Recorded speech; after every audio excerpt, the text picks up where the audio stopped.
Baby లాంటి cult love cinema ఇచ్చిన సాయి రాజేష్ కథ. ఇంకో పక్క ఎస్ఆర్ కళ్యాణ మండపంతో యూత్ పల్స్ పట్టుకున్న కిరణ్ అబ్బవరం యాక్టింగ్. ఈ క్రేజీ కాంబినేషన్ సెట్ అయితే అంచనాలు ఏ రేంజ్ లో ఉంటాయో ఆలోచించండి.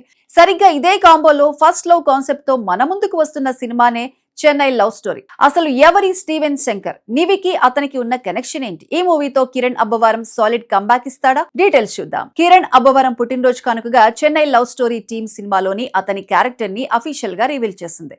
ఈ సినిమాలో కిరణ్ స్టీవెన్ శంకర్ అనే ఒక డిఫరెంట్ రోల్ ప్లే చేస్తున్నాడు. మాస్ మూవీ మేకర్స్ రిలీజ్ చేసిన పోస్టర్ చూస్తే కిరణ్ ఒక కొత్త లుక్ లో చాలా నేచురల్ గా కనిపిస్తున్నాడు. ఇక ఇందులో కిరణ్ కి జోడీగా శ్రీ గౌరీ ప్రియ నటిస్తోంది. ఆమె క్యారెక్టర్ పేరు నివి. రీసెంట్ గా రిలీజ్ అయిన టీజర్ కి ఆడియన్స్ నుంచి సాలిడ్ రెస్పాన్స్ వచ్చింది.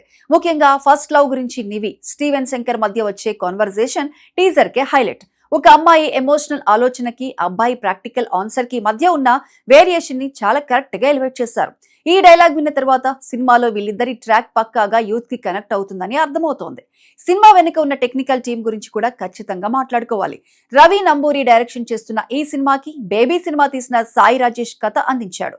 యూత్ పల్స్ ని క్యాచ్ చేయడంలో సాయి రాజేష్ స్టైల్ ఏంటో అందరికీ తెలిసిందే. పైగా ఎస్కేఎన్ సాయి రాజేష్ కలిసి ఈ సినిమాను నిర్మిస్తుండగా ధీరజ్ మొగిలినేని కో ప్రొడ్యూసర్ గా ఉన్నారు. బేబీ లాంటి బ్లాక్ బస్టర్ తర్వాత వస్తున్న ప్రాజెక్ట్ కావడంతో ఆటోమేటిక్ గా ఈ సినిమా మీద ఎక్స్పెక్టేషన్ సమాంతం పెరిగిపోయాయి.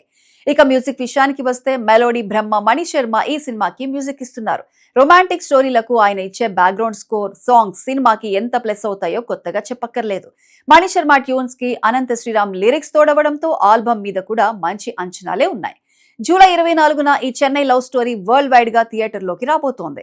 ఫీల్ గుడ్ రొమాంటిక్ ఎంటర్టైనర్ గా వస్తున్న ఈ సినిమాతో కిరణ్ అబ్బవరం మరో హిట్ తన ఖాతాలో వేసుకుంటాడా లేదా అనేది జూలై 24న థియేటర్ లో తేలిపోతుంది. మరి స్టీవెన్ శంకర్, నివి క్యారెక్టర్స్ పై మీ ఒపీనియన్ ఏంటో కింద కామెంట్ సెక్షన్ లో మాతో షేర్ చేసుకోండి. ఇలాంటి మరిన్ని ఫిల్మీ అప్డేట్స్ కోసం మా ఛానల్ ని సబ్స్క్రైబ్ చేసుకోండి.